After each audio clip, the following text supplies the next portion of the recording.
Good morning students. आज हम लोग हरिवंश राय बच्चन की आगे की पंक्तियां पढ़ेंगे।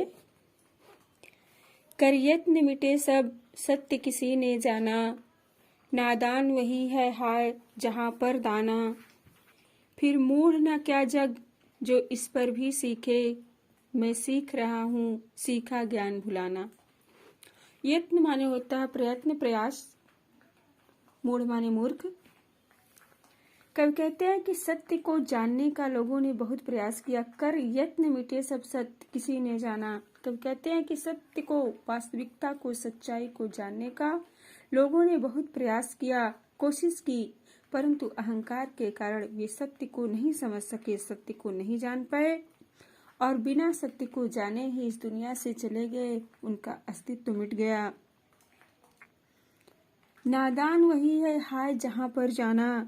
कवि कहते हैं कि जो लोग ज्ञानी थे, जो सत्य को जान सकते थे, उन्हें अपने ज्ञान पर अहंकार हो गया और उसी अज्ञानता के कारण वे भी सत्य से वंचित रह गए, सत्य से परे रह गए, सत्य को समझ नहीं पाए, सत्य को देख नहीं पाए। फिर मूढ़ न क्या जग जो इस पर भी सीखे, मैं सीख रहा हूँ सीखा ज्ञान भुलाना। कवि कहते हैं कि अहंकार प्रेम और ज्ञान दोनों को अपने आगे टिकने नहीं देता। यह प्रत्येक व्यक्ति जानता है और यह सब जानते हुए संसार अगर सीख नहीं पाता तो फिर उसे मूर्ख ही कहा जाएगा। कवि कहते हैं कि मैं इस बात को जान चुका हूँ, समझ चुका हूँ। इस दुनिया में मैंने जो सांसारिक बातें सीखी हैं, अब मैं उसे भुलाना चाहता हूँ, उन यादों से दूर होना चाहता हूँ, क्योंकि मैं अपनी मस्ती में ही इस दुनिया में रहना चाहता हूँ। अपनी मस्ती में प्रेम के साथ ही लोगों के साथ मिलजुल कर रहना चाहता हूँ। कर यत्न मिटे सब सत्य किसी ने जाना, नादान वही है हाय जहां पर दाना। कवि कहते हैं कि इस संसार में सत्य को जानने का, सत्य को समझने का, पहचानने का लोगों ने प्रयास किया, किंतु अहंकार के कारण, गर्व के कारण सत्य को नहीं जान सके और बिना सत्य को, बिना वास्तविकता को समझे ही इस दुनिया से चले गए। नादान वही है हाय जहां पर दाना, फिर मूढ़ न क्या जग जो इस पर भी सीखे। कवि कहते हैं कि जो लोग ज्ञानी थे, जो सत्य को जान सकते थे, समझ सकते थे, उन्हें अपने ज्ञान पर गुमान हो गया, अहंकार हो गया, जो उनकी अज्ञानता का कारण था। कवि आगे कहते हैं कि अहंकार प्रेम और ज्ञान दोनों को अपने आगे टिकने नहीं देता।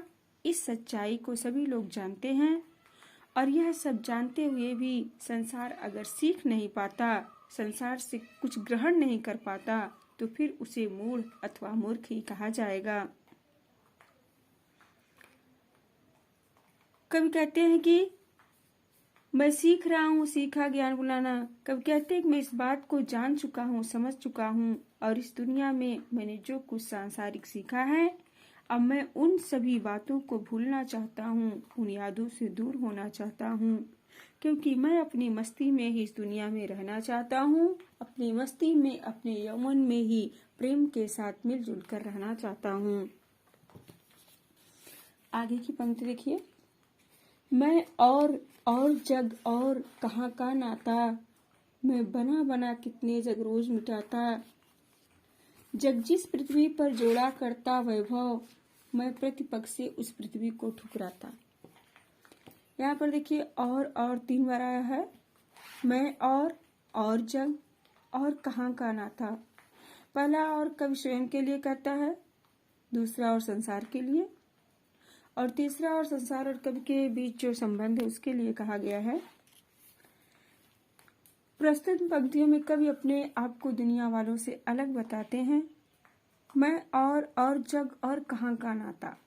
कवि कहते हैं कि मैं और जग यानी संसार, और जो संसार और कवि का जो संबंध है उसे कहते हैं कि मैं अपने आप को दुनिया वालों से अलग मानता हूँ, दुनिया वालों से मैं भिन्न हूँ।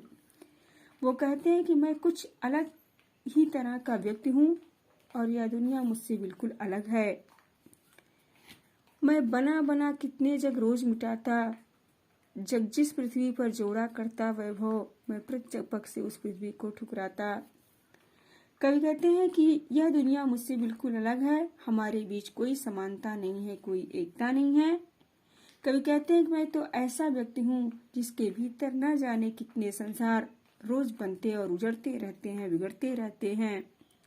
यह संसार पृथ्वी पर अपने वैभव को, ऐश्वर्य को एकत्रित करता है, जुटाता रहता है, और मैं अपने प्रत्येक कदम पर उस पृथ्वी को ठुकराता रहता हूँ, उस ऐश्वर्य को, उस वैभव को ठुकराता रहता हूँ, उससे दूर होता रहता हूँ। मैं निज रोदन में राग लिए फिरता हूँ, शीतल वाड़ी में आग लिए फिरता हूँ। हो जिस पर भूपों के प्रासाद निछावर, मैं वह खंडहर का भाग लिए फिरता हूँ।